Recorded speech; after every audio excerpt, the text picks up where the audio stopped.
আসসালামু আলাইকুম। আজকের এই ম্যাথটি 2024-এর প্রাইমারি স্কুল টিচার এক্সাম এসেছিল। দেখেন ম্যাথটা, কথা হচ্ছে যে একটা গাড়ির পরিধি, একটা গাড়ির চাকার পরিধি কত। পরিধি মানে কি? পরিধি মানে যে চারপাশে যে আপনার লেন্থটা, এটা এখন চাকাকে আপনি তো কেটে সোজা যদি করেন তাহলে আপনি এটার লম্বা কতটুকু সেটাই হচ্ছে পরিধি। এখন আপনি তো আর কাটবেন না, তাই না?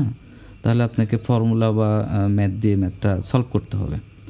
তো চাকা যদি ধরেন একবার যদি ঘোরে তাহলে মাটির সাথে স্পর্শ করে কি টোটালটা একবার, তার মানে চাকা একবার ঘুরলে পরিধি হয় হচ্ছে এক পরিধি।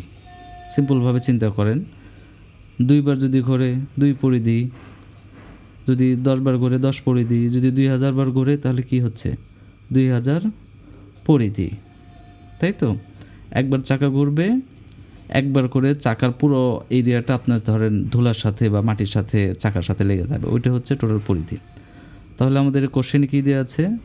2000 বার চাকা ঘুরে যায় হচ্ছে 10 কিলোমিটার। তো কিলোমিটারকে আমরা একটু মিটারে কনভার্ট করে নিই। জানেন তো 1000 দিয়ে গুণ করলে মিটার হয়ে যায়, তাহলে হচ্ছে আমাদের 10,000 মিটার। ঠিক আছে, তার মানে 2000 বার যদি আমার চাকা ঘুরে যায় হচ্ছে কত মিটার? 2000 বার চাকা ঘুরে যাবে হচ্ছে 10,000 মিটার, যেটা আমাদের দেয়া আছে। ঠিক আছে, তার মানে 2000 পরিধি ইকুয়ালস টু 10,000 মিটার। 2000 বার চাকা ঘুরলে 2000 পরিধি হয়, তার মানে 2000 পরিধির জায়গায় আপনি 2000 ওটা লিখে দিলেন। তা পরিধিকে সাবজেক্ট করেন, তাহলে ক্যালকুলেশন করলে কত আসে? 5 মিটার। তার মানে যে চাকার পরিধি 5 মিটার।